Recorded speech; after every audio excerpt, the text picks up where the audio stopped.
Père et bien, chers frères et sœurs, nous sommes là ce matin pour réfléchir ensemble sur la Noël, et spécialement sur la Noël à Greccio, telle que l'a célébré François pour la première fois, et en parlant de la crèche bien sûr. Et quelle est l'origine de la crèche dans la pensée de Saint François et dans la tradition chrétienne aussi? Alors récemment, le pape François en 2019 a sorti une lettre apostolique, le signe admirable, dans lequel il évoque l'origine de la crèche telle que nous la représentons aujourd'hui sur nos paroisses, dans nos communautés, dans nos maisons, en représentant les scènes de la crèche, Marie, Joseph, l'enfant Jésus, les bergers, les anges dans la crèche. Mais d'où remonte cette tradition chrétienne que nous avons? Ça remonte à l'expérience de Saint François d'Assise en 1223, où en revenant de Rome après l'approbation de sa règle en 1223, il décide de célébrer la Noël pour la première fois dans ce petit village de Greccio. Alors il demande à un ami, Jean, qui lui a donné cette montagne de Greccio comme don. Il lui demande alors de préparer un endroit où il voudra bien célébrer la Noël avec eux, avec les villageois de Greccio pour la première fois. Il demande à cet ami Jean de préparer la grotte en préparant la crèche, du foin, un âne et un bœuf pour qu'ils viennent célébrer la nativité de l'enfant Jésus dans cette petite grotte de Greccio. Alors Thomas de Celano, son premier biographe dans le récit, dans la vie de Bienheureux François qu'il a écrit pour la canonisation, nous dit que cette nuit-là, quand tout a été préparé 15 jours en avant, François cette nuit-là vient célébrer Noël à Greccio avec les habitants de Greccio. Et il nous raconte que pendant l'Eucharistie, pendant qu'il faisait la messe, puisque François était un diacre, pendant qu'il prêchait l'évangile, l'enfant Jésus apparaissait dans le cœur des fidèles, alors qu'ils étaient là. Ils voyaient l'enfant Jésus poindre dans leur cœur, renaître dans leur cœur comme c'était une première fois. Et on dit même que François, mais chaque fois qu'il prononçait le nom de Jésus, il balbutiait le nom de Jésus. Comme il disait quoi? Bethléem, Bethléem, l'enfant Jésus était né. Comme il balbutiait le nom de l'enfant Jésus, il avait une telle saveur dans sa bouche. Et ce jour-là, après l'Eucharistie, on disait même le foin sur lequel la Noël était célébrée, le foin guérissait les animaux, tous ceux qui usaient le foin pour manger après. Il y avait eu beaucoup de miracles qui sont réalisés après, qui ont eu lieu après, avec le foin qui a accueilli l'enfant Jésus cette nuit-là. Et à partir de ce moment, la crèche est devenue une tradition que tout le monde pouvait reproduire dans les communautés, avec l'ampleur que nous connaissons en cela aujourd'hui. Maintenant, sa sobriété, c'est François qui pour la première fois disait « Je veux voir de mes yeux corporels les désagréments de l'enfant Jésus, la pauvreté de l'enfant Jésus, le froid qu'il a dû subir cet enfant Jésus dans cette nuit sainte-là. Je veux reconstituer en quelque sorte l'atmosphère de Bethléem quand naissait l'enfant Jésus. » Et c'est ce qu'il a fait. C'est ce qu'il a fait pour nous. Et nous avons aujourd'hui la crèche telle que nous pouvons la voir aujourd'hui. Noël dans la pensée de Saint François, qu'est-ce que nous pouvons comprendre? Alors il y a un frère mineur qui a écrit un beau livre, non, le message de Saint François, Tade Matura, qui dit pour connaître la pensée d'un auteur, il faut relire simplement ses écrits. C'est dans les écrits que l'auteur nous laisse que nous pouvons entreprendre, envisager, comprendre sa pensée. Et donc pour comprendre ce que signifie Noël dans la pensée de François, je nous renvoie à deux écrits fondamentaux de Saint François. Le premier, c'est les admonitions de Saint François, spécialement la première admonition où Saint François nous parle de la connaissance du Père. Comment connaître le Père? Et ce qui est beau dans cette admonition, c'est que François, en partant de la question de Philippe à Jésus, montre-nous le Père, cela nous suffit, fera une lecture théologique de comment voir le Père aujourd'hui. Et dans la notion, on va dire quoi? Que le Père est inaccessible, de même le Fils est inaccessible. Mais tel que les apôtres n'ont pas pu, en voyant Jésus, tel que l'humanité, en voyant Jésus, n'ont pas pu reconnaître en lui le vrai Dieu, aujourd'hui nous aussi, quand nous voyons le Père consacré devant nous, et nous ne reconnaissons pas que c'est le Fils de Dieu, nous commettons les mêmes péchés que les contemporains de Jésus. Et alors il va nous dire que chaque jour, Jésus descend. Chaque jour, Jésus vient à nous comme par le passé des trônes divins. Il est descendu dans le ventre de la mère, dans le sein de la Vierge Marie. Aussi, chaque jour, il descend du trône du Père sur l'autel, par les mains du prêtre, alors que le prêtre fait la consécration. Donc François, dans cette admonition, lit la première venue de Jésus dans le sein de Marie à la venue quotidienne de Jésus-Christ sur l'autel dans les mains du prêtre. Et donc, pour François, la Noël est intimement liée à l'Eucharistie. Noël incarnation et Eucharistie sont tellement liées. Et dans la deuxième lettre aux fidèles, il va dire ceci, que la parole du Père qui était dans le sein du Père au commencement du monde, cette parole a été envoyée sur la terre par l'ange Gabriel dans le sein de la Vierge Marie. Et c'est cette parole qui a été incarnée dans le sein de la Vierge Marie pour nous donner l'enfant Jésus. Et en même temps, en parlant de cette parole incarnée dans le sein de la Vierge Marie, il va à la passion du Christ pour dire que cette parole, avant de quitter ce monde, a célébré la Noël, a célébré l'Eucharistie avec ses disciples en disant: prenez et mangez, ceci est mon corps, prenez et buvez, ceci est mon sang. Et donc la parole qui entre dans le sein de la Vierge Marie, c'est cette parole qui devient nourriture pour nous, que nous consommons, que nous mangeons à chaque Eucharistie. Et donc pour François, la Noël est fondamentalement liée à l'incarnation. Et dans son testament, il nous dit dans son testament que je ne vois rien dans ce siècle qui ne soit le corps de Jésus-Christ livré pour nous. Donc l'obsession, on va dire, de Saint François, tout le désir de Saint François, c'est de pouvoir voir dans ce monde Jésus-Christ dans son corps et dans son sang. Et donc l'incarnation de Jésus-Christ dans le monde se répète chaque fois que nous célébrons l'Eucharistie. Et c'est fondamental pour Saint François. Et quand nous parlons un peu des récits, de l'iconographie, vous voyez la tavola de Bardi, qui était la première figuration de la vie de Saint François, où celui qui a réalisé cette table, c'est un tableau, mais l'incarnation, mais la Noël, comme le dernier acte que François fit pour sa conversion. Pour dire quoi? Que la conversion chrétienne débouche sur l'incarnation, à voir Jésus dans le monde, à contempler dans le monde, à contempler le monde avec les yeux de Jésus. Et même Thomas de Celano conclut la première partie de sa biographie par l'incarnation à Noël. Pour dire quoi? Toute la première partie, toute la vie de François, toute la mission de François est orientée vers la Noël, est orientée vers l'incarnation, pouvoir contempler de ses yeux de chair la présence de Jésus dans le monde. Et donc pour François, pour nous résumer, pour François, qu'est-ce que la Noël, qu'est-ce que l'incarnation? C'est purement revoir Jésus dans ce monde. Revoir Jésus dans ce monde, revoir le Verbe de Dieu qui s'est fait chair et qui se visibilise pour nous aujourd'hui à travers l'Eucharistie. Donc chaque fois que nous célébrons l'Eucharistie, chaque fois que nous participons à l'Eucharistie, nous faisons mémoire encore de cet acte premier de l'incarnation où Jésus descend du trône du sein du Père et se rend visible, prend corps dans notre monde et devient notre frère dans ce monde. Chers frères et sœurs, une première chose qui nous impressionne souvent dans ce temps de Noël, c'est d'abord les décorations. Les décorations dans nos églises, décorations dans la ville, dans nos maisons, avec les couleurs, les fleurs, les rideaux partout. Et une chose aussi qui nous frappe dans ce temps de Noël, c'est souvent de voir que c'est la fête où les enfants sont mis au centre, avec beaucoup de cadeaux aux enfants, nous célébrons les enfants. Et c'est très beau tout cela. Mais tout cela nous rappelle à quelque chose de plus beau, de plus expressif aussi, à voir comment vivre Noël. Noël, en effet, comme le dit Benoît XVI dans l'une de ses audiences, c'est cette fête qui a changé le monde entier. C'est cette fête qui a changé l'histoire du monde et donc aussi nos histoires humaines. Et donc, comment pouvons-nous vivre Noël en cette année-ci? C'est d'abord que chacun prenne le temps de réfléchir devant la crèche, quand il va à l'église, surtout le 24 décembre, le 25 décembre, de penser à quelle image il a de Dieu. De penser à quelle image il a de Dieu.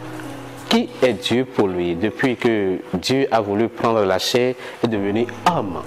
Quelle image as-tu de Dieu, mon frère? Quelle image as-tu de Dieu, ma soeur? Et la deuxième chose importante pour ce temps de Noël, c'est de revoir nos relations fraternelles.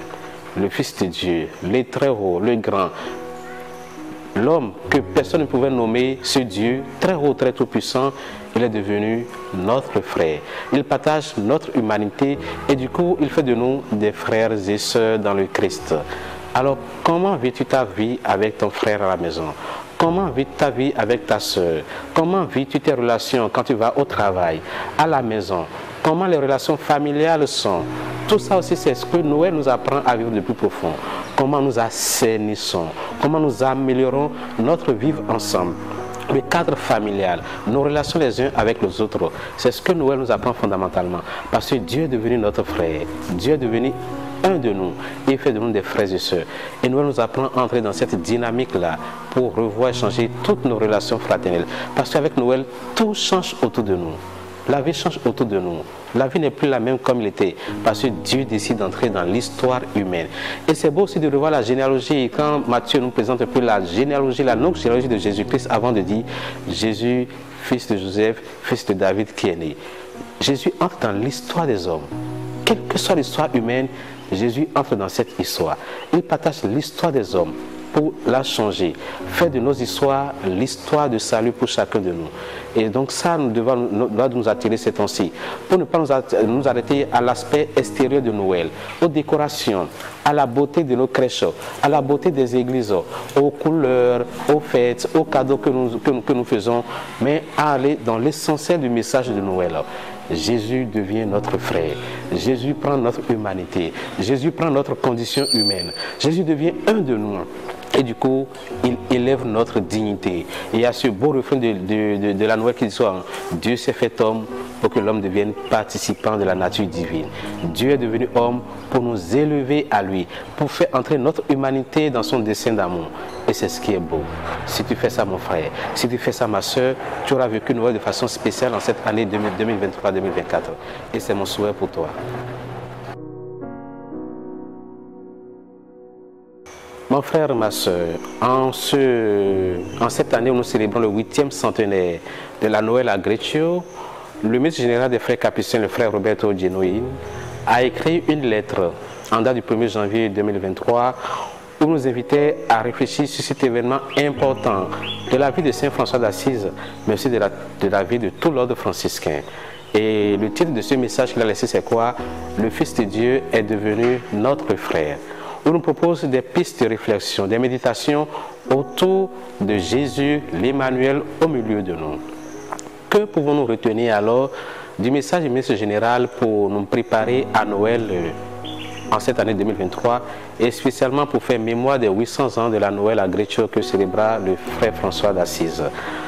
Le message que le ministre général nous laisse se tourne autour d'un verbe important qui décrit tout le mouvement de la Noël, qui est contempler. Contempler. Le ministre général nous invite à contempler Jésus devant la crèche, à contempler Jésus dans la crèche, à contempler Jésus avec les yeux des pauvres, avec les yeux des pauvres. Jésus, en devenant homme, a accepté, a pris notre humanité, a épousé notre fragilité. Alors nous demande que notre manière, une manière plus belle de célébrer Noël aujourd'hui, c'est de revoir toutes nos œuvres sociales, nos relations sociales, comment nous travaillons avec les pauvres. Et il dit qu'il est très fier quand il parcourt les couvents, quand il parcourt les communautés, quand il parcourt les pays, de voir tout ce que les capucins font dans le monde entier pour secourir la pauvreté humaine, pour venir au secours des pauvres, pour venir au secours des misérieux de ceux qui n'ont rien. Noël, c'est une fête où nous devons revoir toutes nos relations sociales. Nous devons rendre plus visibles nos œuvres sociales pour faire des pauvres que nous sommes nos maîtres, comme dit Saint François d'Assise. Les pauvres sont nos maîtres. Les pauvres nous apprennent à vivre. Et il nous invite aussi à penser à ce temps de Noël que personne au monde ne doit être exclu des biens de la terre. Et cela devient un grand défi pour notre monde aujourd'hui, surtout pour le monde dans lequel nous vivons aujourd'hui, où les biens de la terre sont partagés par quelques-uns. Et nous voulons penser spécialement à tous ces pays divisés, à tous ces pays dont les biens sont pillés, ruinés. Nous voulons penser à notre monde aujourd'hui, où c'est seulement une partie qui utilise les biens de la terre au détriment des autres. Noël nous apprend au partage, à la solidarité, à la doctrine sociale de l'Église.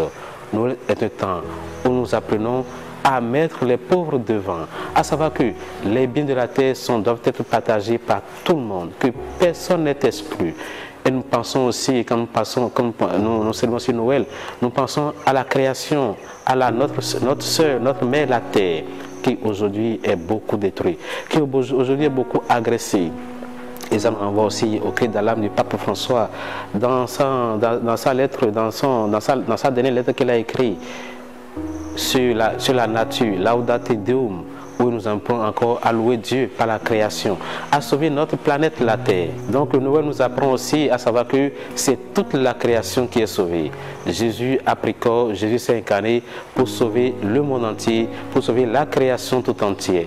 Mais aussi le ministre général nous rappelle aussi que le temps de Noël, c'est aussi un temps où nous devons surtout revoir nos relations, notre manière, notre image de Dieu. Savoir, mais quel est ce Dieu que j'adore? Quel est le visage de ce Dieu que j'adore? Qui est ce Dieu pour moi? Est-ce que c'est le Dieu de Jésus-Christ ou est-ce que c'est le Dieu qui me juge?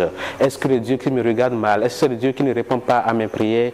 Avec Noël, Dieu a pris un visage humain. Dieu est devenu un de nous. Dieu s'est incarné.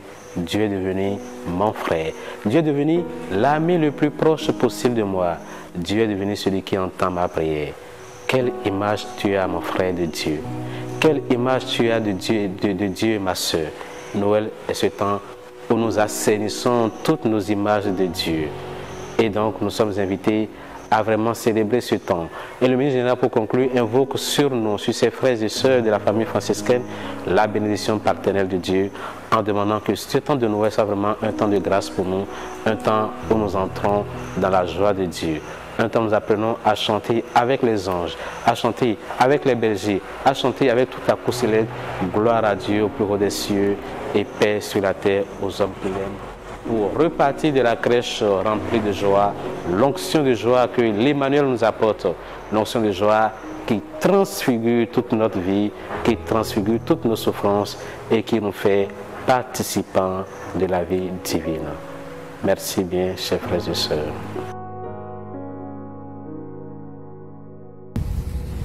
Alors, nous sommes dans la période de Noël. Quels souhaits nous pouvons offrir pour les jeunes chrétiens, les jeunes chrétiennes que nous avons avec nous dans nos paroisses, dans nos communautés?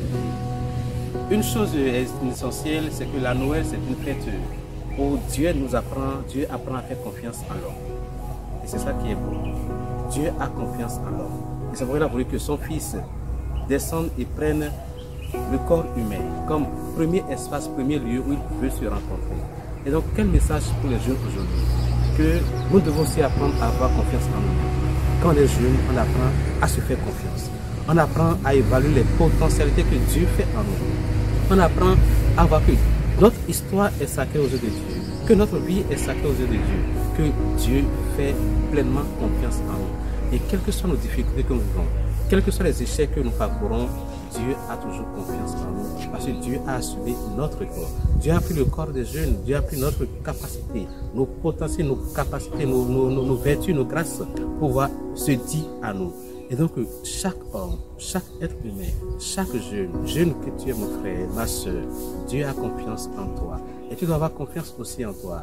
Noël, c'est la fête où l'homme est mis au centre de toutes choses, où l'homme apprend à se faire confiance, où l'homme apprend à s'élever jusqu'à entrer même dans la divinité, jusqu'à entrer à faire de sa vie même un espace où Dieu se dit. Et donc mon frère jeune, ma soeur jeune, fais confiance en toi. Noël, Dieu t'invite à avoir confiance en toi, à savoir que tu peux beaucoup de choses.